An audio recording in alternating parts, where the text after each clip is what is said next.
Fight fans, what's going on? Welcome back to the Scrap News. Ben the Bane Davis here, alongside the owner, the boss man himself, Joey Torres, and the Ultimate Fighter Season 31 Team McGregor prospect. You know him, you love him. He's the LFA lightweight champion, Aaron McKenzie. Aaron, first off, how you doing, sir? I'm doing well, boys. How are you guys tonight? Oh, fantastic. Pleasure to have you. Now, episode 2 wrapped up. Let's dig into the weeds. On this week, we saw Cody Gibson find the KO over your teammate. Of course, it was a great flying knee. Mando Gutierrez, though, gave a pretty good account of himself. What was your thoughts on the fights overall? Man, so that fight was, I thought it was a great fight. Mando does a great job training with him. It was a lot of fun. He's got some really good grappling and stuff. Unfortunately, he didn't get to show. Cody's just an absolute beast at the weight class, man. How many 5'10", 35ers are there? You even see in the face-off with Aljo, he's bigger than Aljo, and everybody talks about how Aljo's huge for the weight class. So I absolutely love Mando. One of my boys for sure. You guys will see that coming up more soon. But I love Cody too. Cody's a great dude. Spent a lot of time getting to know him. So I'm excited for him, bummed for Mando all at the same time. You get to know all these guys really well, and you feel for the ones that lose, and you feel really happy for the guys that win at the same time. It's tough. You know, one of the biggest things about The Ultimate Fighter is, of course, the singular nature of where you guys are all residing. And earlier in the episode, we got to see a little bit of a back and forth between Landon Quinones and Roosevelt Roberts. I was curious, when you think about this week in the house, unsure what exact specific memories, but what were some of the things going on in the house at this point in the season? So you got a lot of guys cutting weight really all the time early in the show. And I was cutting weight early, obviously. Landon's very loud, very boisterous. My dude loves to hear himself talk, and he's got this laugh that you can hear throughout the whole house.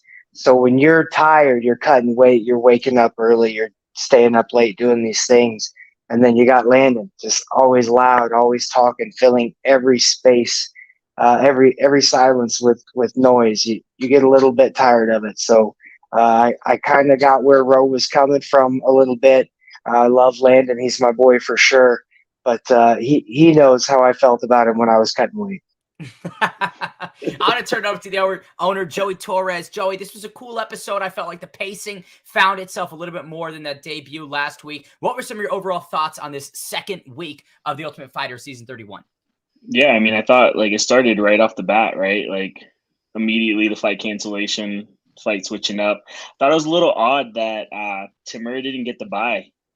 Usually you see that in past seasons where they get the bye because someone is unable to fight, but it looks like they're rescheduling it. I don't know if it's going to be a catch weight or not. But I thought this episode was fun. I enjoyed the trash talk, but I have a feeling this is the only trash talk we're going to get this season. I don't know if you can confirm or deny that, Aaron, but that's the one clip they used in the promo, and it's already live. Just keep an eye on your boy in the coming weeks. Aaron McKenzie's got something to say. It does kind of, bring in an overall question, though. What was the culture like in the house, in those first couple weeks when you guys were just figuring out the social dynamic? Was there a lot of maybe hostility, or was it more of a generalized, we're all fighters, we're all just trying to find our place this season? What was the vibe in the Ultimate Fighter household? So this season, the theme of the season, I think, kind of made for a more professional show than we've seen in the past. We've got a lot of guys who are on the cusp, and then you've got the guys who've already been there and know what it takes. So there was a lot less alcohol. There weren't a lot of parties going on early. There may be more coming up soon once guys start to lose, but the first few weeks minimum, there was a lot of professionalism. A lot of guys were really chill. A lot of guys knew what they were here for. And so they came in ready to put the work in and get after it. I think that's going to be one of the big differences from this season and the past seasons. There's a lot more professionalism as far as the guys, and the guys are a lot higher level than we've seen in the past. And I can sort of echo that sentiment because of the veteran nature of half of the roster competing. I mean, they're really at a higher level than so many of the people that we've seen on the Ultimate Fighter. And that extends almost to the prospects in its own right. I mean, an LFA champion would be considered a grizzled veteran of the combat sports scene, but now you're wearing the shoes of the prospect. Was it weird when you were initially approached for this and people were like, all right, we're going to label you as a prospect, even though you've had such a tenured career so far in combat sports? Not really. I don't think. I know, like, I'm still on the verge. I'm still on the edge of getting in. I've been there for a long time now. Unfortunately, just after COVID hit, and then all the things that happened with me losing that fight back last January, that really kind of screwed me a little bit. I 100%. I was ready to come in as a prospect and put in the work, even if I'm a little older. That I think has even made it a little bit better for me, just being able to stay professional and be ready for everything. What were some of your first impressions of, the house and McGregor? I mean, being on Conor McGregor's team, that's got to be a really cool position to be in. Yeah. So when we first were waiting, like you saw the shot of us waiting, and then Dana coming in with Chandler and Conor, we could hear him backstage. And I think everybody kind of got this giddy anticipation. Like, you heard Conor laugh, you heard Dana's voice, and everybody just kind of got like the chills a little bit. We're like, okay, this is real. And so for me, the last few weeks leading up to the show, nobody knew who was going to be for sure in there, right? We had an idea.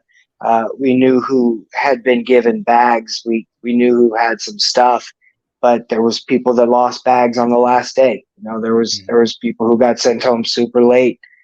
So the whole time we were in the hotel, we were like, there's more people here than they're going to be on the show. And we had no clue. Like, it was super nervous. And I kept telling my wife that, babe, I'll believe it when I get to the house, and when I did finally get there, I remember writing down, like, okay, this is real finally. That's interesting. Now, I want to ask about the coaching, because obviously it's hard to get a better coach than Rafael Lovato Jr. You know what I mean? Somebody who's been there and done that in so many different places. You weren't able to contact him, though, at all during this period of training with McGregor. How different was that to switch to a different coach's instruction and training methods? Yeah, so it was crazy, and I think that might be another thing that comes up later. There were some guys who were used to training a little harder than maybe we got to train in the house, which it makes sense, because you're there, you're fighting 2 times back to back really quick in the season. You've got to mind injuries, you've got to mind your training partners. So like the hard training, it wasn't really there. Like, you saw the clip of us sparring, and we did 3 3-minute rounds, and then we did 3 3-minute grappling rounds. That was the work for that day. That was it. We didn't get to do any training for 11 days in the hotel. Then we put in that 18 minutes of work, and that was the day. So now we haven't done that. So that was really hard, adjusting to doing a lot more technique work. I really enjoyed it. Kind of helps you heal any ailing injuries that you got going on. But at the same time, like, it's tough to go in and know you're about to fight if you haven't pushed hard and done any hard grappling or hard sparring or anything like that in a while. Now, I'm going to flip back to the Scrap News owner, Joey Torres, and then we'll get your thoughts, Aaron, on just the episode from a viewer standpoint. Joey, we talked last week about the first episode and maybe some of the things that we liked, some of the things that we didn't like. This one felt, again, better pacing. I thought the athletes' stories were better packaged and distributed. What were your thoughts mechanically of this second week? Yeah, I thought it flew a lot better. I didn't see a lot of the BK commercials, as many as we did. I ended up ordering BK right after. I'm not gonna lie. So that's effective marketing, but definitely annoying to see that, especially when you're paying for a subscription and you're watching on ESPN. But no, I thought it paced a lot better. I think sometimes, when there isn't a lot of drama and it's only just the video packages and leading into the fights, it can kind of feel like it's taken a little bit too long. But I think because they started off with the fight cancellation, it just flew a little differently for me. So I'm curious to see how next week's going to go with, Aaron's episode. But, what did you think? Did you think it flew better? I did. And like you just mentioned, that added sponge of the fight cancellation, the several shots of, Timur and not cutting weight versus, his opponent having to be called out because of the cold sore. I think that did soak up enough time for the rest of the episode to go well. Because you think about those video packages that they did, it felt very Contender Series-like, where you get a brief glimpse into their life and then you're just immediately thrust into the fight, which was one of my big issues with the first week, is I felt like we weren't getting enough either on background on the athletes or maybe footage of the training or the fight itself. But we all found out it was an 8-second, knockout, not really much there. I'm curious now to flip it over to Aaron McKenzie. That first fight between Nate and Roosevelt Roberts, what was your impression? I mean, it's hard to put many words on a quick knockout like that, but what was your initial takeaway? Man, that one hurt. Like, Nate was one of my best friends in the house. Like, if they show a lot of it, he and I were together pretty much at all times in the house. So just for him to not really get his opportunity to show what he's got, that sucks. I hate it for him. And at the same time, like, I loved it for Ro. Ro did a great job. Ro came out. He did what he was supposed to do. He didn't do anything wrong. And Nate really didn't even do anything wrong. He got clipped. In this sport, if you fight enough times, you can get caught. Like, it's that simple. There's 100 different ways to lose or win a fight. And unfortunately, Nate got hit behind the ear. He went out. It was over. Hopefully he gets another chance. That's all you can really hope for. When that first fight occurred and the knockout, can you detail for me the rest of that day, what it sort of looked like, whether it be getting back to the house or consoling, Nate afterwards, talking with the team? What was the remainder of that day like that maybe the viewers didn't get a chance to see in that first week? Yeah, so the days after fights and on fights are super strange. So normally, right, we've got, when we're home, when we're fighting in a hotel, we're doing stuff. You've got these things that you can do, right? You can play on your phone. You can watch TV to pass time. We don't have that. We can write in our journals. That's it. We don't have books, right? No music. So there's a lot of writing, I think, on fight days and on weigh-in days. Guys would kind of lose themselves a little bit in that. But I think because of who Nate is and how he is, he kind of stuck with himself a little bit that day. We all wished him well, told him, keep his head up, just like you always do. But it was a lot of, I think, solitary time that day. Yeah. Did you pick up the pen at all this season? Did you develop some some penmanship? I did. I went in without a journal and I was like, yo, all right, I got to do something. I need to put these stats down. And so I came home with an entire composition notebook filled up. Holy shit. Joey Torres, turn it back to you. Correct me if I'm wrong, Aaron. Like, you all are all fighting that same day for the first week. Is that the case, or was that kind of on different days? Because I'm assuming, right, like if you all are all fighting on the same days, you all are going through your emotions too. Yeah, so I'm not sure what I can confirm or deny about that. I don't know what position we want to put Aaron in about the logistics of the show, but it's one fight a week. One fight a week. That's what you get on ESPN Plus and UFC Fight Pass. But I'm curious, Aaron, when you're now sitting in the passenger seat as a viewer, you're watching last week's episode and this week's episode, what has been your takeaway these first 2 weeks, just now kind of transferring roles onto the couch? So like you guys were saying, I really feel like this was a lot better week. I think it was a more exciting week. I think the fight helped as well. You get a little bit more fight. A lot of people that you'll read the Reddit threads, I want to see more of the fight. I don't care about the backstory. I don't care about the sob story. I want to see the fights. I want to see the training. So I think anytime you can get more of that training and more of the fight in there, it's going to be a lot better episode.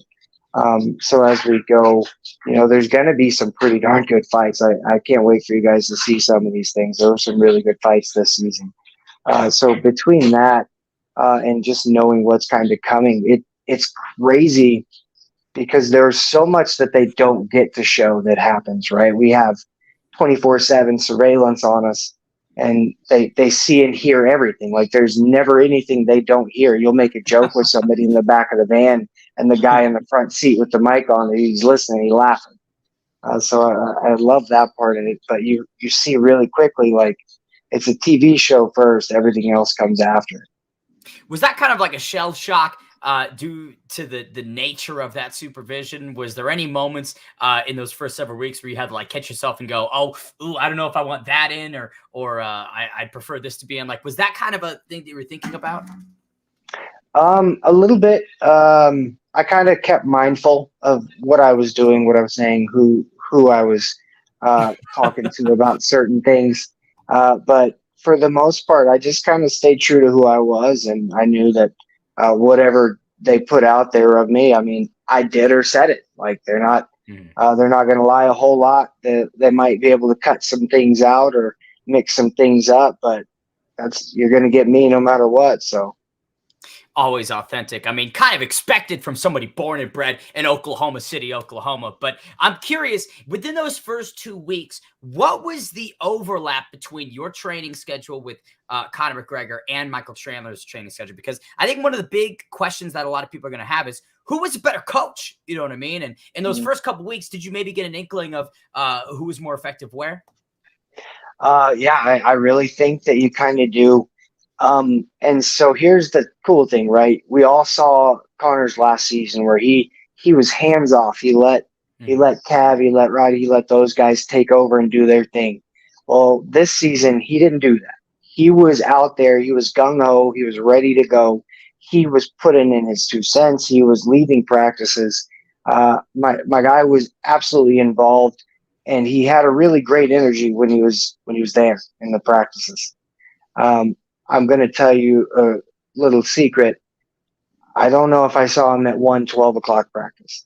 So the practice schedule was Chandler's team was 10 to 12, and we were 12 to 2. I don't know if I saw him at one single morning prayer. It might have been 1 or 2 on the off chance, but my man was there at just about all the evening practices. There was a couple days after one of the fights where he had to go, and I think he was shooting some Roadhouse stuff, but he wasn't gone for long. We ended up forming really great bonds with his coaches. Like, I love Coach Sergey, Coach Roddy, Coach Pat, like all of the guys. Coach Cav was awesome. So we had really good coaches looking after us at the same time. We heard a lot of really good things from Chandler's guys. Like, they all absolutely loved their practices. They were pushing hard. They were doing old school circuit style training, like the stuff that you see in the old MMA movies and shows. He's got him doing CrossFit, baby. He's got him doing the CrossFit routine. Did you have a chance to maybe meet Chandler in those first 2 weeks and have any level of interaction with him? So I actually met Chandler after my fight, and like, I loved him. Loved the dude. Yeah. Great guy. Said some really nice things to me. Really, really just nice, supportive dude. But I'll say this: when we got home, Connor followed me on Instagram. Chandler didn't follow me on Instagram. Team Connor for life, baby. Proofs in the social media following. I love it. I love it. Now, one of the last questions that I got for you, Aaron, is, without giving anything away, because I don't want to put you in that position, but I am curious, what can you say about this next episode that maybe should rile up the people that haven't been too sold on the first 2 entries of The Ultimate Fighter Season 31? If you're coming looking for great fights, you're not going to find a better fight than Austin Hubbard and I. We put on a absolute banger of a fight, and nobody's going out in 10 seconds. I love it. I'm going to turn it over to Joey Torres before we let you out of here, Aaron. Joey, anything else for the LFA 155-pound champ? Yeah, man, I got to ask, I mean, kind of taking it back to your LFA days, you know, you did capture that title. What kind of led to this decision of you going on into the Ultimate Fighter house? You know, a lot of people in your position could have gotten a short notice call up, maybe a Contender Series fight, right?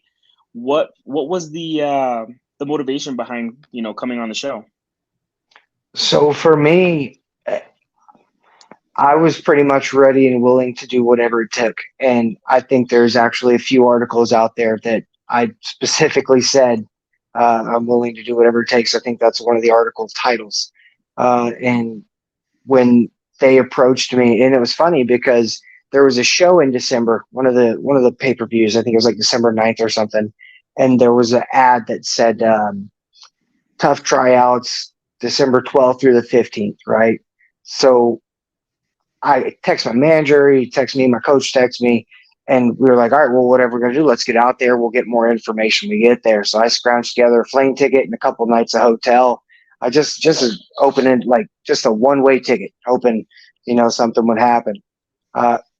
When I landed on the 12th or the 11th or whenever I got there, my manager had confirmed that all the tryout was going to be virtual.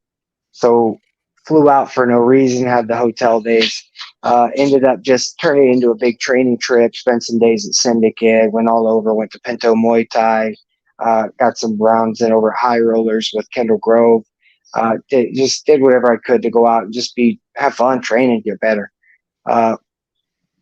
Came back home. We just kept trying to dig and kept trying to find stuff out. We found my manager found the application, got it back to Gary, and then a few more weeks go by, and I'm running on my elliptical at like midnight, and I got a text from somebody in my message request, and it ended up being one of the associate producers who ended up just being super cool dude.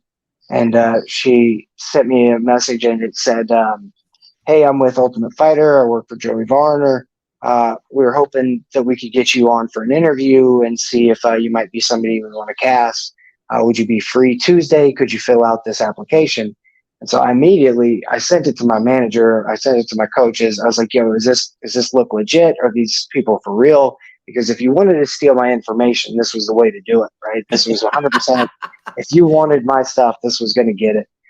So I filled it out, found out it was legit, turned it all in on Tuesday, or had my interview on Tuesday. Seemed like it went really well. Everybody that was in the interview seemed like they came away really happy with what they heard. I was really cool with they were like, are you prepared to leave for 6-7 weeks right now and just leave your family and train with people you don't know, fight without your coaches? I was like, man, I told you, I'll do whatever. Just kept waiting back. Then out of nowhere, they said, all right, well, we're going to send you drug test info. We're going to send you this, get this done. And then we might have flight info for you real soon. And so it just kept being one of those things where nobody ever said, hey, Aaron, you're on the show, right? It was just do this, do this, do this. And so I just kept doing that until I ended up in Vegas in a hotel for 11 days, and they threw me in a van and strapped me with a microphone, and we met Connor 10 minutes later. Yeah. The Ultimate Fighter, it definitely takes a special certain athlete to do it. You're locked in the house. You have no social media, no phones, no contact with the outside world. Looking back at it, would you do it again if it was an opportunity? Man, I hate it, but I damn sure would. My wife told me absolutely not, because that was the hardest part, was the no contact with her. Like that was rough. But we made it work, and if I got to do it again, I'll go do it again. I was curious at any point, because like you said, you were there for 6-7 weeks away from everybody. Did you get a haircut by my man Mando Gutierrez? Did he fade you up, Aaron? Mando cut it. I love it, man. I love it. Joey, anything else that you got for Aaron? No, man. I mean, I'm excited to watch your episode next week. We had no idea that it was coming up. I think Austin Hubbard is an awesome matchup. I'm over here in Denver, Colorado, so I'm very familiar with him, out here in Team Elevation. So yeah, man, I'm looking forward to seeing the rest of the season, your journey. I appreciate you coming on with us. Absolutely, boys. Appreciate you guys anytime. And I actually just missed training with Austin one of the times I went up to Elevation and got some work in. I think he had just left for a fight, and who's Dober. Dober was still there working for a fight the next week. So I got to do rounds with Dober, Gagey, Sandhagen, all those guys. I love it. Great gym. Well, definitely next week following the episode, we got to have you back to hear the recap of obviously how the fight went and all of that information. Aaron, thank you so much for the time, sir. Again, ultimate workhorse. I don't think there's anybody in the scene that puts in the effort like you do, and it's always a pleasure to chat with you, sir. Thanks, boys. Appreciate you so much for having me.